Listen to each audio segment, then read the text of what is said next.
Good morning मेरे प्यारे प्यारे बच्चों। चलो आज हम लोग सॉल्व करते हैं जेई पी वाई क्यूज। और जो आज हमने चैप्टर लिया है that is periodic table. Okay, तो सभी बच्चे ध्यान से वीडियो को वॉच करना और समझने की कोशिश करना। पहला क्वेश्चन जेई 2023 का क्वेश्चन है, 2023 में आया हुआ क्वेश्चन है, रिसेंटली आस्क्ड क्वेश्चन है। क्या कह रहा है? Group 13 elements reacts with O2 in amorphous form to form oxide of type of M2O3। बात सही है। ग्रुप 13 के जो एलिमेंट्स हैं, अगर आप उसकी रिएक्शन ऑक्सीजन के साथ करवाते हैं तो वो M2O3 टाइप का एलिमेंट्स बनाता है, जहाँ पर M क्या है? एक एलिमेंट है। Which of the most basic oxide, कौन ज़्यादा बेसिक ऑक्साइड होगा? ग्रुप 13 का एलिमेंट्स कौन कौन होता है पता है तुमको? ग्रुप 13 का एलिमेंट्स होता है हमारे पास boron, aluminium, gallium, indium and thallium. यही होता है। अगर आपने इसकी रिएक्शन करवा दी किसके साथ? O2 के साथ। किसके साथ? O2 के साथ रिएक्शन करवा दी तो क्या बनेगा प्रोडक्ट? प्यारे बच्चों ध्यान से देखिए, प्रोडक्ट क्या बनेगा? ये बनाएगा B2O3। मतलब ये जो प्रोडक्ट बनाएगा वो M2O3 टाइप का ऑक्साइड बनाएगा। M2O3 टाइप का ऑक्साइड बनाएगा तो B2O3 क्या बनाएगा? दूसरा Al2O3 है ना। तीसरा क्या बनेगा? Ga2O3, right. ये क्या बनाएगा? In2O3। और नेक्स्ट क्या बनाएगा? Tl2O3, right. इस तरह का ऑक्साइड बना लेंगे। बात तो बिल्कुल सही है। अब आप यहाँ पे ध्यान से देखिए, जैसे जैसे आप नीचे मूव करते हैं, जैसे जैसे आप डाउन द ग्रुप मूव करते हैं, मेटालिक कैरेक्टर क्या होता है बच्चा? मेटालिक कैरेक्टर क्या हो जाता है पता है आपको? इंक्रीज हो जाता है। मेटालिक कैरेक्टर इंक्रीज कर जाता है ना। मेटालिक कैरेक्टर इंक्रीज कर जाता है। जब मेटालिक कैरेक्टर इंक्रीज कर जाएगा तो बेसिक नेचर भी क्या होगा? मेटल जो होते हैं वो बेसिक नेचर शो करता है, non metal acidic nature. Metal का ऑक्साइड बेसिक ऑक्साइड और नॉन मेटल का ऑक्साइड एसिडिक ऑक्साइड। याद रखना, मेटल का ऑक्साइड बेसिक नेचर का होता है और नॉन मेटल के ऑक्साइड्स एसिडिक नेचर के होते हैं। समझिए, नीचे जाने पर मेटालिक कैरेक्टर बढ़ रहा है। ये जो B2O3 है, ये वाला B2O3 ये हो जाएगा आपका एसिडिक ऑक्साइड। क्या हो जाएगा? ये एसिडिक ऑक्साइड है। Getting my points? ये दोनों होता है हमारा एम्फोटेरिक ऑक्साइड। क्या होता है? एम्फोटेरिक। सुन रहे हो हमारी बात? एम्फोटेरिक ऑक्साइड होता है।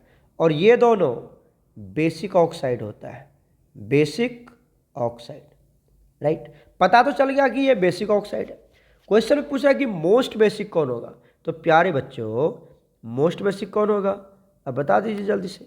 मोस्ट बेसिक तो यही होगा ना, Tl2O3।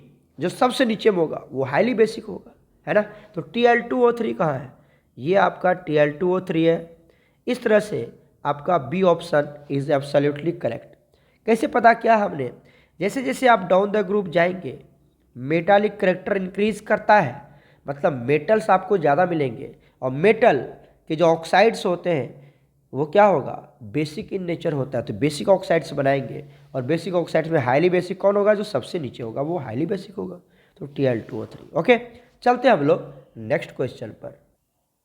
नेक्स्ट क्वेश्चन देखिए, ये भी क्वेश्चन मैंने जेई 2023 से लिया हुआ है। जेई 2023 का क्वेश्चन है, राइट। क्या कह रहा है ये? Correct increasing order of ionic radius. Ionic radius आपको फाइंड आउट करना है बच्चा। क्या क्या दिया हुआ है? पहले एलिमेंट देखिए, S-2। ओके, S-2 में कितना इलेक्ट्रॉन है? सल्फर का एटॉमिक नंबर 16, -2 है, 2 इलेक्ट्रॉन ले चुका है और ले लिया इसने, तो 18 इलेक्ट्रॉन है। K प्लस, अच्छा K प्लस मतलब पोटासियम, एटॉमिक नंबर 19, एक इलेक्ट्रॉन लॉस कर दिया, प्लस है ना, तो 18 इलेक्ट्रॉन। ओके, अब आ जाओ कैल्शियम +2। कैल्शियम +2, कैल्शियम का एटॉमिक नंबर 20, +2 है, 2 इलेक्ट्रॉन लॉस कर चुका है, 18 इलेक्ट्रॉन, राइट।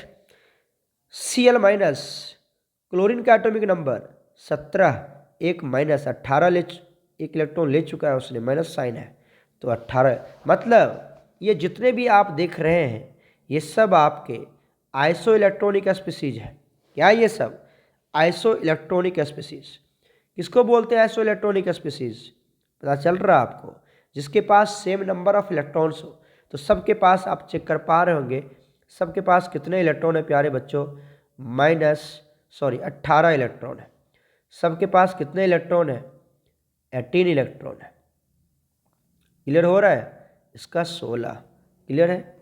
तो इस तरह से आप देख पा रहे होंगे सबके पास 18 इलेक्ट्रॉन है, तो आप कहेंगे कि ये आइसो इलेक्ट्रॉनिक स्पीसीज है। Very good. अब आइसो इलेक्ट्रॉनिक स्पीसीज में अगर हम आयोनिक रेडियस की पता करें, ठीक है, इस केस में क्या होता है, जो एनायंस होता है बच्चा, एनायंस, उसकी साइज सबसे बड़ी हो जाती है। किससे? पेरेंटल एटम से, जो पेरेंट्स एटम्स होते हैं उससे। तो यहाँ पे क्या देते हैं हम? न्यूट्रल एटम लिख देते हैं, न्यूट्रल एटम, राइट। इसकी साइज बड़ी होती है किससे? कैटायन से। इतनी बातें समझ में याद रखिएगा।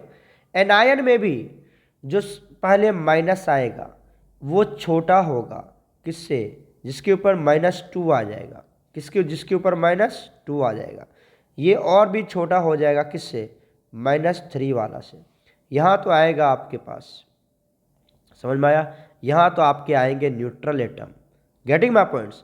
यहाँ पर +1 की साइज और भी छोटी होगी, किससे? +2 से। +1 की साइज बड़ी होगी +2 से, +2 की साइज बड़ी होगी किससे? +3 से। तो इस तरह से आप याद रखिएगा, ये वाला पार्ट आपका किसका बन गया? ये वाला पार्ट बन गया कैटायंस के लिए, कैटायंस के लिए, राइट। उसके बाद ये वाला पार्ट किसके लिए बन गया बच्चा? ये वाला पार्ट बन गया आपके एनायंस के लिए, और ये न्यूट्रल एटम है। यहाँ पर ये न्यूट्रल एटम है। इस तरह से याद रखिएगा। किसके लिए? हम आइसो इलेक्ट्रॉनिक स्पीसीज के लिए। तो जिस पे जितना ज़्यादा नेगेटिव चार्ज होगा वो एटम उतना बड़ा होगा, वो आयंस उतने बड़े होंगे, तो उसकी साइज उतनी बड़ी होगी। तो चेक कर लीजिए, सबसे ज़्यादा चार्ज किस पर है? -2 है सल्फर पर। तो -2 चेक करें कहाँ पर है? यहाँ पर है ना, 2 जगह। उसके बाद आएगा क्लोरीन। कहाँ है क्लोरीन? यहाँ पर भी क्लोरीन है, यहाँ पर पोटासियम आ गया। तो option A is incorrect, option C is absolutely correct. जिस पे देखिए -2, -1, +1, +2 चेक कर पा रहे हैं। इस तरह से आप याद रखिएगा, आइसो इलेक्ट्रॉनिक के केस में आयोनिक साइज या एटॉमिक साइज या आयोनिक आयन से दिया हुआ है, तो आयोनिक साइज है ना, आयन्स के साइज, आयोनिक रेडियस बोलते हैं उसको, यही रूल्स को फॉलो करता है। तो option C is absolutely correct. Clear हो गया? चलते हम लोग नेक्स्ट क्वेश्चन पर। Third question, next question JEE 2022 का क्वेश्चन है। क्या कहता है ये? यहाँ पर 2 स्टेटमेंट दिया हुआ है, statement first and statement second. ये दोनों स्टेटमेंट क्या कह रहा है? ध्यान से पढ़िए। ये दोनों स्टेटमेंट क्या कह रहा है? स्टेटमेंट फर्स्ट कह रहा है इन Cl2 मॉलिक्यूल, अगर मैं Cl2 मॉलिक्यूल की बात करूँ तो कोवेलेंट रेडियस इज डबल होता है किसका? एटॉमिक रेडियस का। आज तक तो हमने ऐसा पढ़ाया नहीं आपको कि जो कोवेलेंट रेडियस होगा वो एटॉमिक रेडियस का डबल हो जाएगा ऑफ द क्लोरीन। ऐसा तो होता ही नहीं है। कोवेलेंट रेडियस जो है वो एटॉमिक रेडियस का डबल होता है, ऐसी बात नहीं है। तो ये स्टेटमेंट 1 क्या है? इनकरेक्ट है, इनकरेक्ट है, ठीक है। तो स्टेटमेंट 1 इज इनकरेक्ट। देखिए स्टेटमेंट 1 बोथ आर करेक्ट, ये तो गलत ही है। स्टेटमेंट 1 इनकरेक्ट कहाँ? देखिए statement 1 and statement 2 are incorrect. एक ऑप्शन हमें यहाँ पे लग रहा है, स्टेटमेंट 1 इज करेक्ट, ये तो गलत ही है। स्टेटमेंट 1 इज इनकरेक्ट, ये भी सही लग रहा है। तो ये दोनों को हम मैच करेंगे। इसके लिए अब हमें मूव करना पड़ेगा सेकेंड पे। Radius of anionic species is always greater than the parents atomic radius. अभी तो बताया था हमने कि जो एनायन की रेडियस होती है, एनायन की रेडियस होती है वो हमेशा क्या होता है, बड़ा होता है किससे, पेरेंट एटम से। बताया था ना अभी मैंने आपको, तो ये बिल्कुल सही है। तो statement 1 is incorrect but statement 2 is correct, है ना। Option D is absolutely correct बच्चा। ऑप्शन डी जो है वो आपका बिल्कुल सही है कि स्टेटमेंट 1 जो है वो इनकरेक्ट है और स्टेटमेंट 2 इज करेक्ट। स्टेटमेंट 1 तो गलत ही है। ऐसा कभी नहीं होता है कि कोवेलेंट रेडियस अपने एटॉमिक मतलब दो एटम कंबाइन कर रहा है तो आप क्या करें, दोनों एटम की जो रेडियस होगी उसको डबल कर दो तो आपका मॉलिक्यूल का रेडियस मिल जाएगा। ऐसा कभी नहीं होता, ठीक है। तो वो तो, अरे एटॉमिक रेडियस क्या होता है, इक्विलिब्रियम डिस्टेंस होता है बिटवीन टू न्यूक्लियाई, या एवरेज डिस्टेंस बोलते हैं हम लोग, वो नहीं होता है, डबल थोड़ी होता है। तो इस तरह से option D is absolutely correct.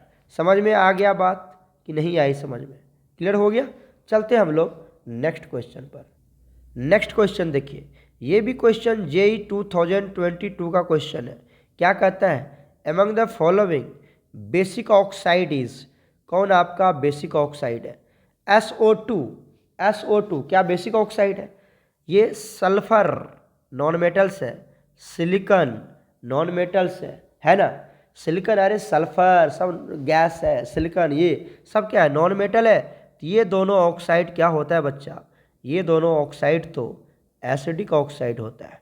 क्या होता है ये, एसिडिक ऑक्साइड, क्योंकि नॉन मेटल के ऑक्साइड एसिडिक ऑक्साइड होते हैं। एकदम लिख लेना, नॉन मेटल्स के ऑक्साइड एसिडिक नेचर के होते हैं। बात कर लेते हैं अपन Al2O3 की। तो Al2O3 अभी मैंने समझाया था, ये एम्फोटेरिक नेचर का होता है। कैसा होता है बच्चा, एम्फोटेरिक नेचर का होता है, एम्फोटेरिक ऑक्साइड होता है ये, राइट। ये एम्फोटेरिक ऑक्साइड हो गया, क्लियर हो गया। बच गया कौन, जो बच गया वही करेक्ट ऑप्शन होगा। देखिए यहाँ पर आ गया आपके पास CaO, कैल्शियम मेटल है, ग्रुप 2 के मेटल्स है। ग्रुप 2 का जितना भी ऑक्साइड होगा सब बेसिक नेचर का होगा, तो ये आपका बेसिक ऑक्साइड बनाएगा।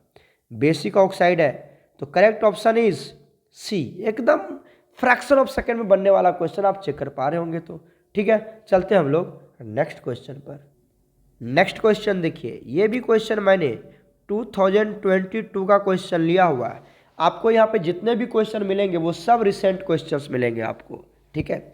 ये क्या कह रहा है, correct order of increasing ionic radii. अच्छा, ये भी वही क्वेश्चन है, रेडियाई वाला क्वेश्चन है ना। तो आप क्या करेंगे, सबसे पहले देखिए ये सभी आपका आइसो इलेक्ट्रॉनिक तो नहीं है, चेक कर लेते हैं हम। बताइए सबसे पहले क्या दिया हुआ है, N-3 बता दीजिए। नाइट्रोजन का एटॉमिक नंबर 7, 3 इलेक्ट्रॉन ले लिया है, 10 इलेक्ट्रॉन है। O-2 ऑक्सीजन का एटॉमिक नंबर 8, 2 इलेक्ट्रॉन लिया है, 10 इलेक्ट्रॉन। अच्छा सर, इसका मतलब सारे क्या है, आइसो इलेक्ट्रॉनिक स्पीसीज है। फ्लोरीन का 9, 1 इलेक्ट्रॉन ले चुका है, 10 इलेक्ट्रॉन, वेरी गुड। सोडियम का एटॉमिक नंबर 11, 1 लॉस कर चुका है, 10 electron, very good. Mg+2 right. Magnesium का एटॉमिक नंबर 12, 2 लॉस कर दिया, 10 इलेक्ट्रॉन। इसका मतलब आपको क्या पता चलता है सर, इससे तो हमें यही पता चलता है ये सारे स्पीसीज आपके क्या हैं, आइसो इलेक्ट्रॉनिक है। सारे क्या आपके पास आइसो इलेक्ट्रॉनिक है, आइसो इलेक्ट्रॉनिक स्पीसीज है ये, आइसो इलेक्ट्रॉनिक स्पीसीज है ना, आइसो इलेक्ट्रॉनिक स्पीसीज जिसके पास सेम नंबर ऑफ इलेक्ट्रॉन हो जाए। इस केस में क्या बताया था मैंने, अभी तो बताया था, जिस पे चार्ज ज़्यादा होगा उसकी साइज सबसे ज़्यादा होगी, माइनस नेगेटिव चार्ज वाला। तो -3 यहीं पे है, देख लीजिए, -3, उसके बाद -2, उसके बाद फ्लोरीन, उसके बाद सोडियम, उसके बाद Mg+2। अरे सर ये तो बिल्कुल पहला वाला ही मैच करेगा, तो option A is absolutely correct. Option A is absolutely correct. Clear हो गया, पहला ऑप्शन ही मैच कर गया, राइट। चलते हम लोग नेक्स्ट क्वेश्चन पर। नेक्स्ट क्वेश्चन देखिए, ये भी क्वेश्चन मैंने 2022 का ही क्वेश्चन लिया हुआ है, एकदम 2 कॉपी आप देख सकते हैं, 2022 में आया हुआ है। क्या कहता है? Given below are two statements, दो स्टेटमेंट दिया हुआ है। असर्शन के लिए ए लिख रहा है एंड अदर रीजन के लिए उसको आर लिख रहा है ना। असर्शन के लिए कौन सा वर्ड यूज करता है? ए, और रीजन के लिए आर। ओके, चलते हैं हम लोग इसके आगे। देखिए क्या कर रहा है। असर्शन कहता है कि ionic radii of O2 minus and Mg+2 are same. अरे ऐसा तो होगा ही नहीं। O2 माइनस और Mg+2 दोनों आइसो इलेक्ट्रॉनिक है, दोनों आइसो इलेक्ट्रॉनिक, दोनों के पास देखिए ध्यान से O2 O माइनस 2, यही है ना, यही है ना। इसके पास कितना इलेक्ट्रॉन है? अरे इसका एटॉमिक नंबर 8, तो 2 इलेक्ट्रॉन लिया तो कितना हो गया बच्चा? 10 इलेक्ट्रॉन हो। जस्ट लाइक दैट आप Mg+2 का भी निकाल सकते हैं। Mg+2 इसका एटॉमिक नंबर कितना होता है? 12। 2 इलेक्ट्रॉन को लॉस कर चुका है, 10 इलेक्ट्रॉन। तो ये बिल्कुल आइसो इलेक्ट्रॉनिक स्पीसीज है। क्या है ये? आइसो इलेक्ट्रॉनिक स्पीसीज है कि नहीं? आइसो इलेक्ट्रॉनिक, बताइए क्या है ये? आइसो इलेक्ट्रॉनिक स्पीसीज है ना। अब क्या होता है? आपको मैंने क्या समझाया था यहाँ पर आइसो इलेक्ट्रॉनिक के केस में? अरे सर हमने तो यही बताया था ना कि जो एनायंस होते हैं, एनायंस, उसकी साइज बड़ी होती है किससे? पेरेंट न्यूट्रल एटम से, पेरेंट न्यूट्रल एटम से, है ना। अब देखिए, और इसकी साइज बड़ी होती है किससे? कैटायन से। ये तो भी पढ़ा रखे हम आपको। तो यहाँ पर एक कैटायन है और दूसरा एनायन है, तो श्योर है O-2 की साइज क्या होगी? बड़ी होगी किससे? बताइए जल्दी से। Mg+2 से। ये तो होगा ही होगा। और ये बोल क्या रहा है? ये बोल रहा है कि एकदम सेम होगा। तो असर्शन तो गलत है, assertion is wrong, A is wrong, A is wrong. कहाँ है? देखिए A is false, both A R true, ये तो होगा ही नहीं, है ना। Both A R and true but reason, ये भी गलत है। ए तो ट्रू है ही नहीं, ए इज ट्रू, ये भी नहीं है, ए इज फॉल्स। तो मिल गया ना ऑप्शन, आप यहीं पे चेकआउट कर लीजिए। यही आपका option D is absolutely correct. अच्छा चलो आगे भी देख लेते हैं। आगे क्या बोलता है कि both O2 minus and Mg+2 are isoelectronic. हाँ ये तो बिल्कुल सही है, मतलब रीजन जो है वो बिल्कुल सही है, लेकिन असर्शन गलत है। तो A is false but R is true, R मतलब रीजन इज ट्रू, रीजन सही है लेकिन असर्शन गलत है। तो option D is absolutely correct, option D is absolutely correct. क्या समझ में आई आप लोगों को? क्या समझ में आया? ए जो है वो फॉल्स है और जो रीजन है उसका वो एकदम सही है कि दोनों आइसो इलेक्ट्रॉनिक स्पीसीज है। वो तो मैंने अभी निकाल के दिखाया आपको, 10 इलेक्ट्रॉन है। तो option D is absolutely correct. Okay बच्चे, तो फिर हम लोग मिलते हैं नेक्स्ट क्वेश्चन में। God bless you all.